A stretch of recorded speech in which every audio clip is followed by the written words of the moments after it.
Hello, this is Toby Jurovics, Chief Curator and Holland Curator of American Western Art, and I want to begin by thanking you for coming by for this virtual visit to Joslyn Art Museum, and I hope that you and your families are safe and well at this difficult time. Landscape painting has always been more than just a pretty picture. It can tell us about history, politics, the environment, or even its patrons. But the landscape is also a place of solace and inspiration. So this seems like a good time to travel through some of the museum's American landscapes while we're all still spending so much time indoors. Today, we'll have a look at Thomas Cole's Stony Gap, Kaaterskill Clove. Born in England in 1801, Cole moved to America with his family at the age of 17.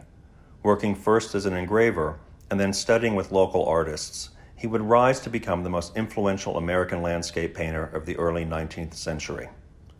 In 1823, he began making drawings from nature, creating carefully observed images of trees, outcroppings, and other details.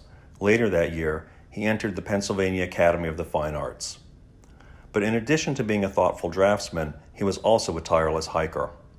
Washington Irving, America's most popular author of the time, said he who would study nature in its wildness and variety must plunge into the forest, must explore the glen, must stem the torrent and dare the precipice. Cole fit the bill. Moving to New York City in 1825, he made an extensive tour up the Hudson River and into the Catskill Mountains that fall. Our painting was made just a year or two later.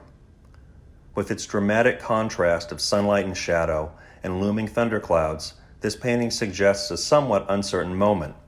Nevertheless, a shaft of brilliant sunlight illuminates a burst of bright foliage at the center of the canvas. Cole would become a prominent critic of the effects of industrialization and development, recognizing America's wilderness, primitive forests, rugged mountains, and free-running rivers as qualities to be celebrated, cherished, and protected.